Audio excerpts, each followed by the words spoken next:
The Snowy Day by Ezra Jack Keats. The snowy day. To Tick, John, and Rosalie. The snowy day. One winter morning, Peter woke up and looked out the window. Snow had fallen during the night. It covered everything as far as he could see. After breakfast, he put on his snowsuit and ran outside. The snow was piled up very high along the street to make a path for walking. Crunch, crunch, crunch, his feet sank into the snow. He walked with his toes pointing out like this.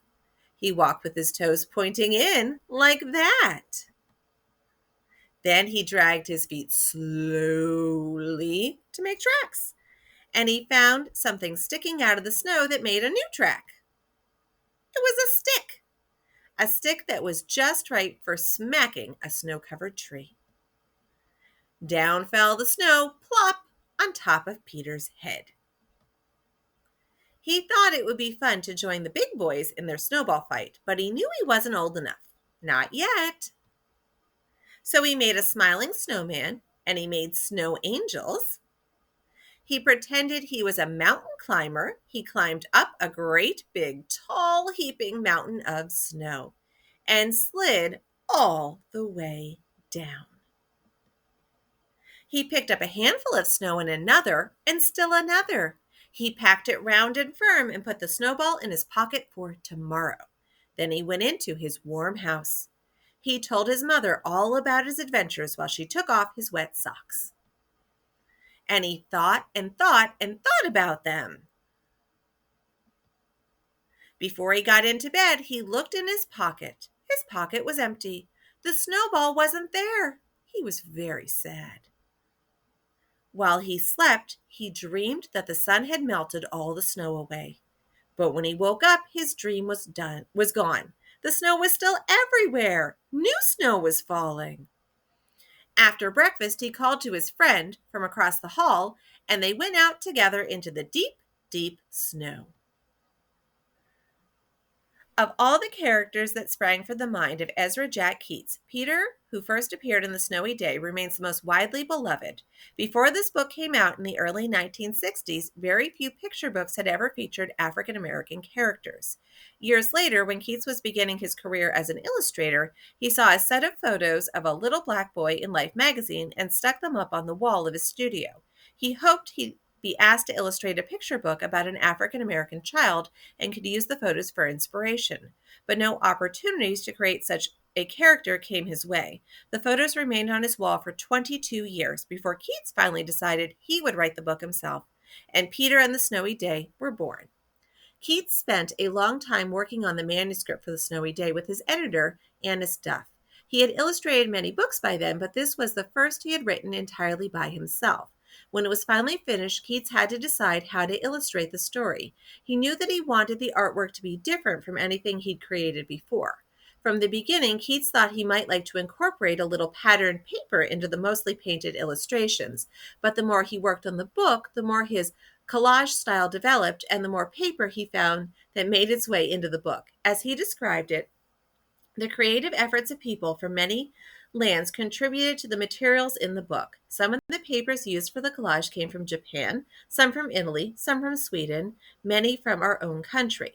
The mother's dress is made of oilcloth used for lining cupboards. I made a big sheet of snow texture. I used gum erasers to achieve the effect of snowflakes. I cut patterns of snowflakes, dipped them into paint, and then stamped them onto the pages.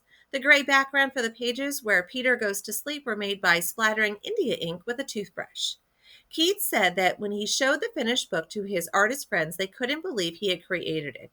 It was so different from his earlier work, but it set the tone for the style he would continue to use for the rest of his career.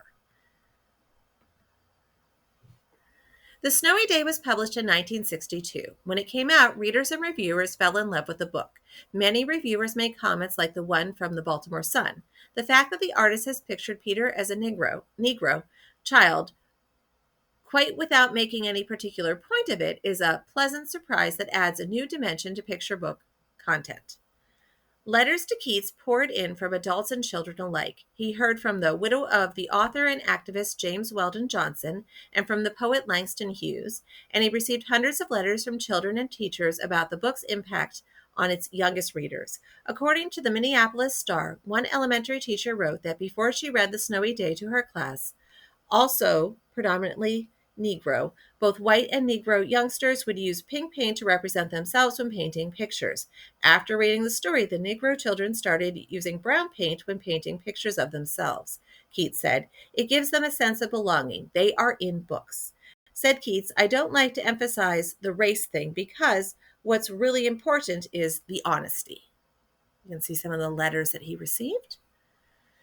In early 1963, Ezra Jack Keats received a long-distance phone call from Chicago telling him he had won the Caldecott Award. He had never heard of the award before, so he asked a few friends if they knew anything about it. They were surprised that Keats wasn't familiar with the biggest and most significant award for children's books in the country.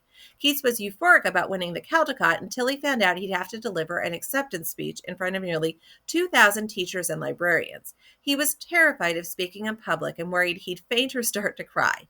The evening of the banquet, Keats wandered around Chicago in a panicked daze. Luckily, a kindly young editor calmed Keats down and gently brought him to the banquet in his honor. Though he was too nervous to eat, once he stood up at the dais, he calmed down enough to deliver the speech he'd prepared. He talked about how his friends had helped him come up with a story. Friends would enthusiastically discuss the things they did as children in the snow. Others would suggest nuances of plot or a change of a word here or there. All of us wanted so much to see little Peter march through these pages, experiencing in the purity and innocence of childhood the joy of a first snow. Keats was enormously proud of winning the award, but delivering the speech had been such an ordeal that it felt like an equally major accomplishment to him. The Snowy Day became one of the most beloved children's books of all time. It has been translated into at least 10 languages and is popular all over the world. It has influenced award-winning authors and illustrators and inspired thousands of children to create artwork.